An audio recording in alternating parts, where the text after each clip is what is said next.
I'm going to give you a really brief demo of what you're supposed to be doing. So this is not going to be the greatest piece of artwork in the world. It's just to show you a few things to get you started. So I have two pictures. I have a picture of Gumby and I have a picture of Orchard Beach. And I want to put Gumby into Orchard Beach. So I took this picture of Gumby with my iPhone and I did a little trick that's really simple but extremely helpful.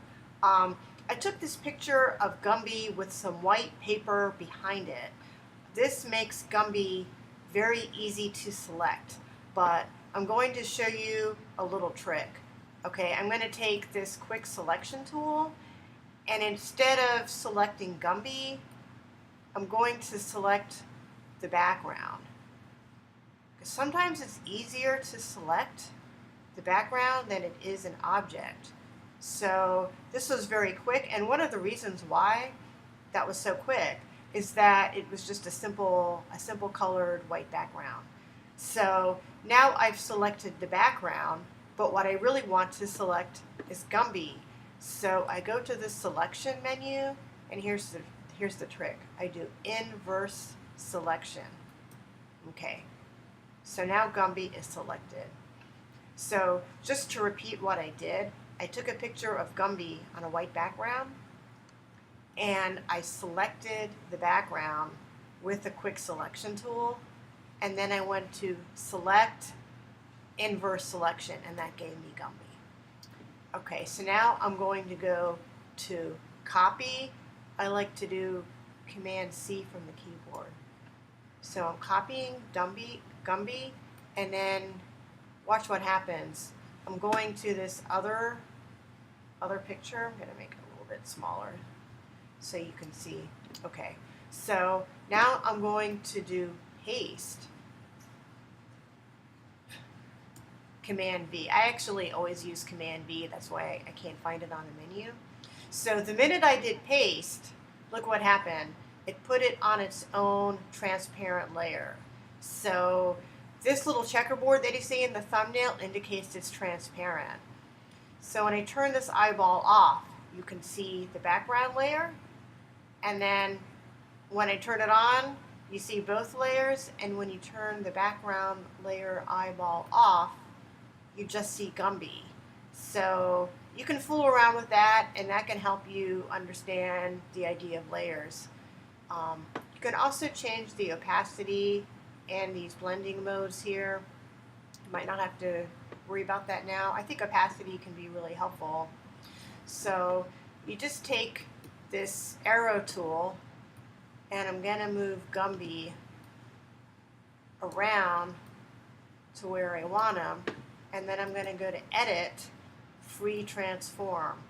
So one thing you have to do in this project is to make something out of proportion. So I'm going to make Gumby really big. Okay. He's huge. Then I'm gonna, should I squash him a little bit? Maybe I'll make him squashed. You might not want to do that. And then I'm gonna rotate. So it looks like he's going way back there. And when I have him the way that I want to, I click return or the check mark. So now he's there. But there's a few little white, see those little white edges?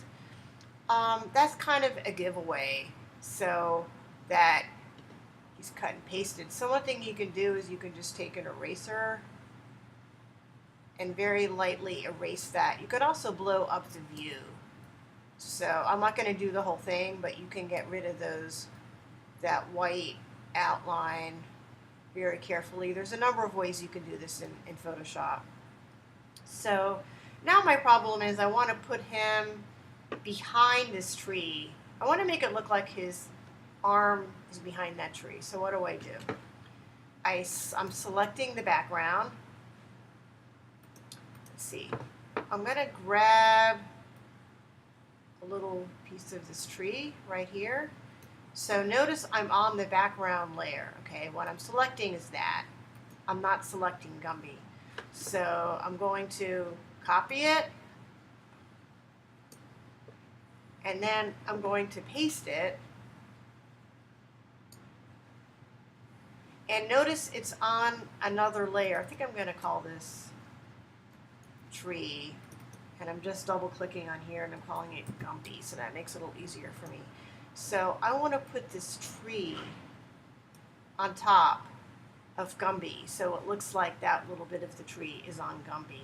Okay, so now the problem is I have a little bit extra here. So what I want to do is I'm actually erasing it. I'm using the eraser. This is what I'm doing. I'm using the eraser and I'm erasing the tree. Okay, and I can feather it. I can do a much more careful job on this, but I don't want this video to be too long and boring. Okay, so now it's starting to look like that tree is in front of Gumby, right? I'm actually erasing the tree and I'm putting Gumby back in. You can also copy and paste Gumby, put him in front. Oops, I didn't want to do that. So this is just a start. I can copy and paste some leaves here. This is not going to be the greatest either. You can also use the clone tool. So, okay, that's down there. I'm going to put these leaves kind of in front. So you can keep going like that and use clone tool, copy and paste. Something else you can do is Gumby looks like he's the wrong color. So I can go back to camera raw filter. You can also add these adjustment layers too if you feel comfortable with that. I'm not going to go into everything right away, but he's a little too yellow for the picture, so I'm going to make him a little bluer, and I'm going to make him blurry and less contrasty, and then I'm going to click OK. And now I've adjusted the color on him so he fits in a little bit better. So that's the basic idea of what you're supposed to be doing. I think you'll have fun and you can be creative and use your imagination as to how you want to change the proportions.